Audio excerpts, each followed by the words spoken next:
Welcome to the deep dive. Today we're diving deep into Azure Synapse Analytics. We've got a ton of technical documentation and exam prep materials. Yeah, it can seem overwhelming at first, but once you get those core concepts, it really opens up a lot of possibilities. Right, and that's what we're here for. So Azure Synapse Analytics, it's this limitless analytics thing. Right. But what does that actually mean? Well, it's all about having one platform that can handle every stage of your data, right? From like ingesting and transforming it to analysis and reports. So it doesn't matter if you're a seasoned data engineer or, a business analyst just trying to make sense of some numbers. Synapse Analytics has the tools. So it's not just like a data warehouse anymore. No, exactly. It's gone way beyond that. It's evolved. Yeah, it's bringing together data integration and enterprise data warehousing and big data analytics all in one place. Okay, that makes sense.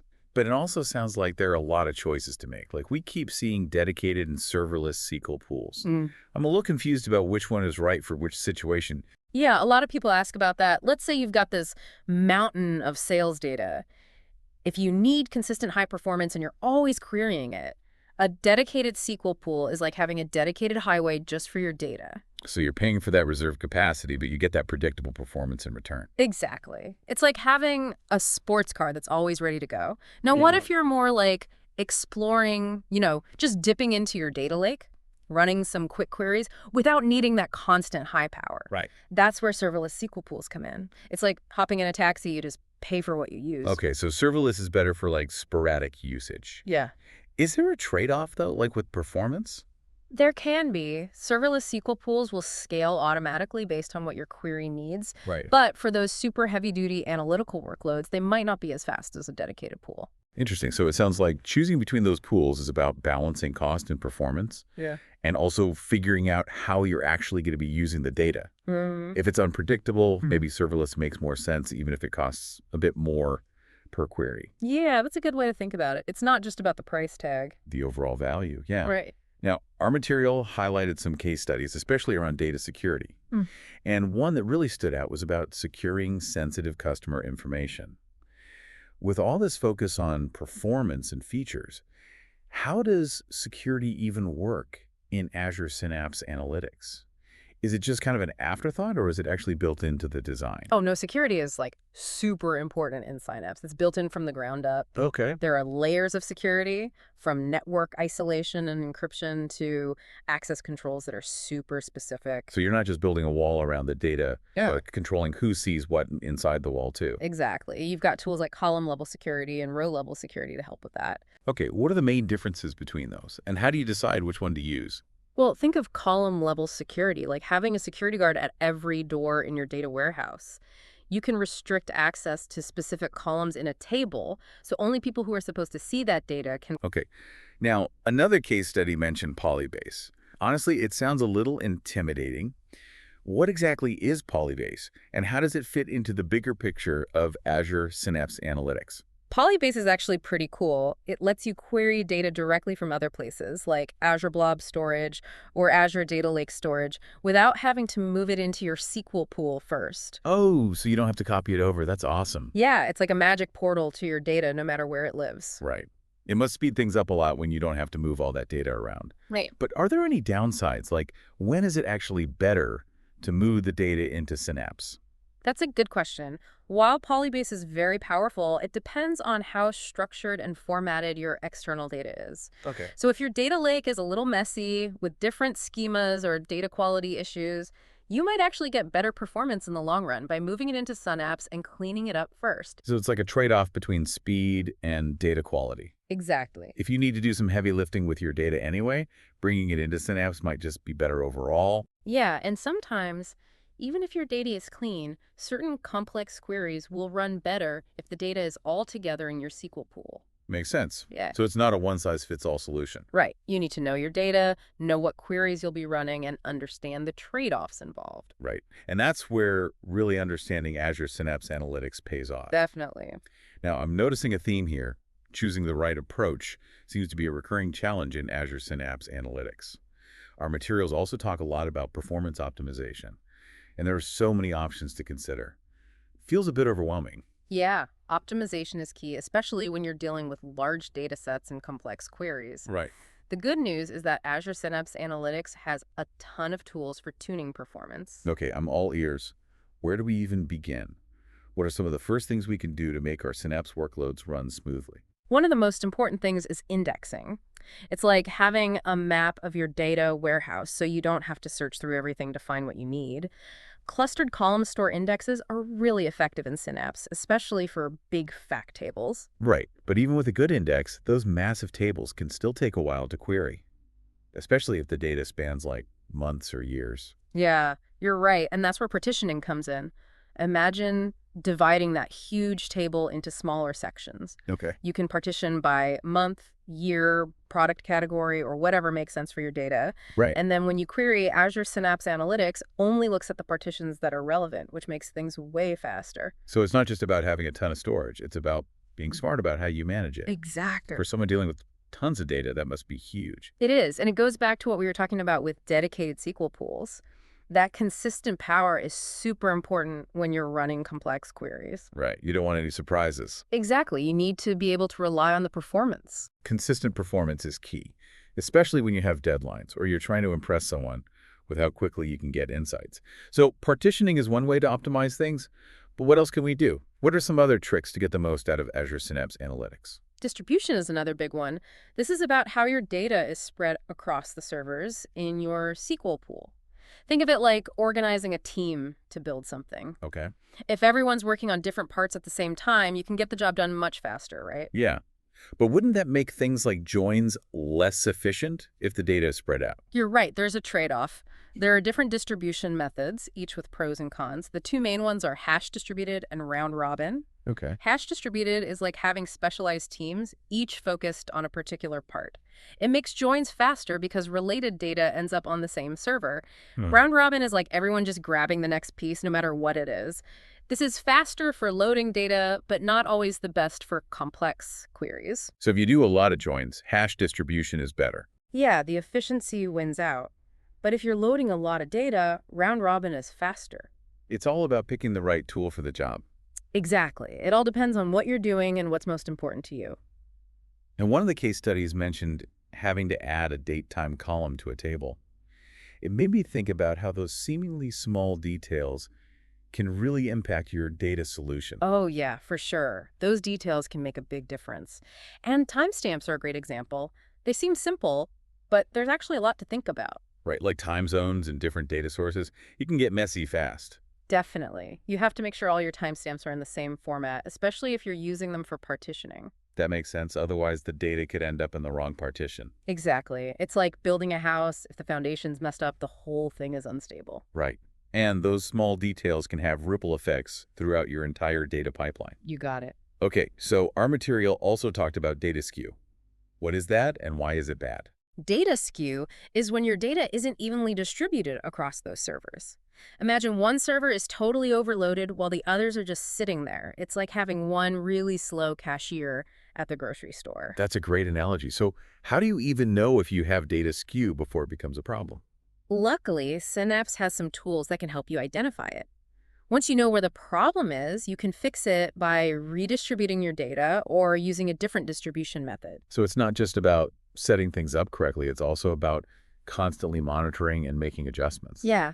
And good data modeling upfront is super important too. If you think about distribution, partitioning, and indexing early on, you can avoid a lot of issues later. Now, one of the things I was really interested in was how to minimize storage costs, Mm-hmm. especially with large data sets. That can be a big concern. Yeah, data storage can get expensive quickly if you're not careful, but there are ways to optimize it in Synapse. What are some of the best strategies? One thing you can do is use Azure Blob Storage Lifecycle Management.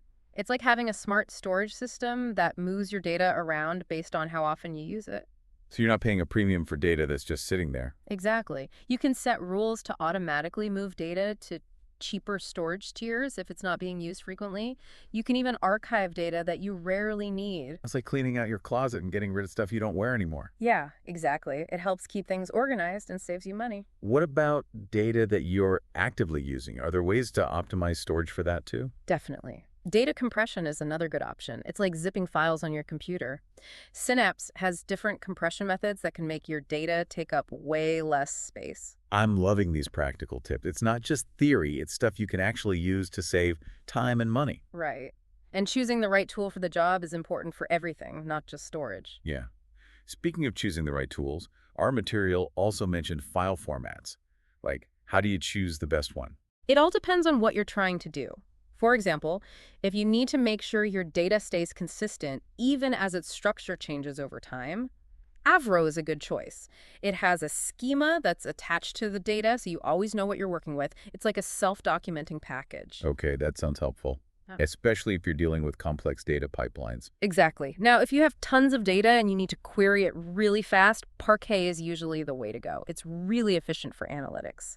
It seems like there are a lot of things to consider when choosing a file format. Yeah, you need to understand the strengths and weaknesses of each one and pick the one that's right for your situation.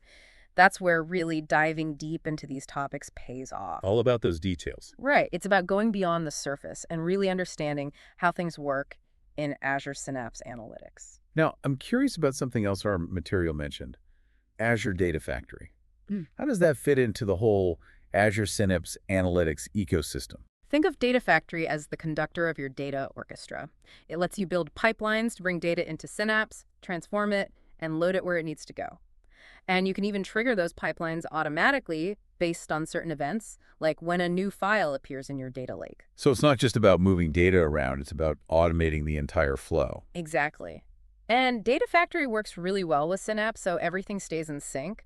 Plus, it has a visual interface for building those pipelines, which makes things a lot easier. So you don't have to write a ton of code. Exactly. That's great. But I can also see how things could get really complicated with so many different Azure services to choose from. Yeah, it's easy to get overwhelmed. One thing you can do is just start with the core pieces of your solution: Okay. your data storage, your compute engine, and your orchestration tool. Then you can add more services as you need them. So don't try to do everything at once. Just start with the basics and build from there. Yeah. Sometimes the simplest solution is the best. Now, one of the exam prep questions really tripped me up. It was about adding a timestamp to data as it was being loaded into a table.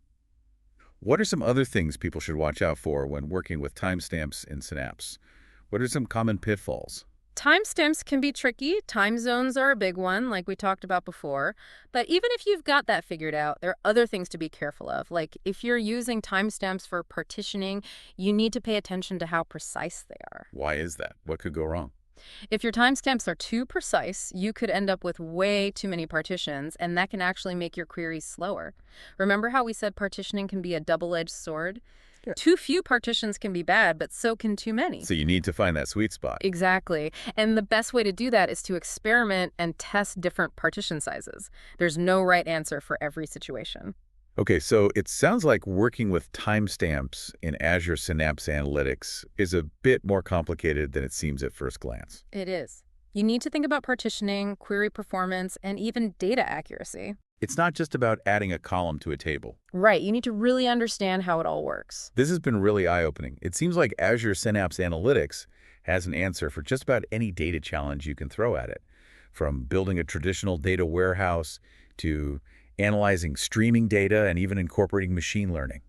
Yeah, it's a pretty powerful platform, and it's always getting better with new features coming out all the time. Which makes it even more important to keep learning and stay up to date. Absolutely. What's some advice you would give to our listeners who are just getting started with Azure Synapse Analytics? I would say don't be afraid to just dive in and start experimenting. There's a great community out there that's always willing to help. And remember, never stop learning. Great advice. And to our listeners, thanks for joining us on this deep dive. We hope you've enjoyed learning about Azure Synapse Analytics. You know, one thing that keeps coming up in our materials is real-time insights. Everyone wants to be data-driven these days, but waiting for batch processing just isn't good enough anymore. It's true. Real-time analytics are becoming more and more important, and Azure Synapse Analytics is ready for that. Okay, but how does it actually work? I mean, we're talking about streaming data, huge amounts of information coming in all the time. How does Synapse handle that? Well, it uses other Azure services, especially Azure Event Hubs and Azure Stream Analytics. Our listener already knows about event hubs, Hmm. so I'm wondering how Synapse uses its real-time capabilities. Yeah. Is it just about getting the data in, or is there more to it? It's definitely more than just getting the data in. Think of event hubs as the nervous system, capturing all that data from different sources like IoT devices, websites, applications, anything you can think of. Then Azure Stream Analytics, exactly. And that's where the power of Azure Synapse Analytics really shines. You can use Stream Analytics to filter, aggregate, and analyze the data as it comes in. You can set up alerts or even send the data straight to your data warehouse for further analysis. That's incredible. So Yeah. you can make decisions based on what's happening right now, not just on old data. Yeah. It gives businesses so many new possibilities. They can react quickly to changes and make decisions based on real-time information. Now, our material mentions these different types of windows that Stream Analytics uses to handle all that data. Tumbling windows, hopping windows, sliding windows. It's kind of hard to keep them all straight. Can you explain them a bit? Sure. Think of windows as different ways to divide that continuous stream of data into chunks that you can analyze. A tumbling window is like a box that moves along the stream, capturing data for a certain amount of time. It's good for things like counting events or calculating averages over a set period. So if you want to see how many website hits you get every hour, a tumbling window would be the way to go. Yes, exactly. Now, a hopping window is similar, but it overlaps a little with the previous window. What's the benefit of that overlap? It can help smooth out the data or show trends that you might miss with a tumbling window. For example, you could use a hopping window to calculate a moving average, which gives you a more continuous view. So you're not just looking at separate chunks of data, but Yeah. also how they connect to each other. Right. And then you have sliding windows, which are a bit more specialized. They only give you a result when something in the window changes. So they're really good at detecting unusual activity or changes in behavior. So a sliding window would notice if there was a sudden spike in website traffic, but a tumbling or hopping window might miss it. Exactly. It's like having a sensor that tells you when something unexpected happens. I see. So these different window functions give you a lot of options for analyzing streaming data in ways that you couldn't do with traditional methods. Yeah, it's all about having the right tools for the job. Now, our material also talked about some advanced ways to optimize stream analytics queries, things like pass-through queries and scaling out with partitions. Yeah, those are good for getting even more performance out of Stream Analytics. A pass-through query just sends the data through without changing it. It might seem strange, but it can be useful for sending data to different places based on certain rules. So it's like directing traffic to different lanes. Yes, exactly. And scaling out with partitions is like dividing your query into smaller pieces that can run at the same time. This is really important when you have a huge amount of data to process. It's like breaking a big job into smaller tasks that can be done in parallel. So it's about using the power of multiple servers to get things done faster. Yeah, that's right. Wow, it's amazing how all these different concepts work together in Azure Synapse Analytics. We've covered so much in this deep dive, and it's clear that this is a really powerful platform for handling any data challenge. It's been a great discussion. Hopefully you now have a better understanding of how Azure Synapse Analytics works and what you can do with it. I know I've learned a lot. It seems like Synapse can handle anything you throw at it, from traditional data warehousing to real-time analysis and even machine learning. It really can. And the best part is it's always evolving. There are always new features and possibilities to explore. That's what makes it so exciting. The world of data is constantly changing, and Azure Synapse Analytics is at the forefront of that change. Do you have any final advice for our listeners as they start their own journeys with Azure Synapse Analytics? I would say don't be afraid to get your hands dirty and experiment. There's a great community of experts who are always happy to help. And the most important thing is to never stop learning. That's great advice. And to our listeners, thank you so much for joining us on this deep dive into Azure Synapse Analytics. We hope you found it informative and inspiring. Until next time, keep exploring the amazing world of data.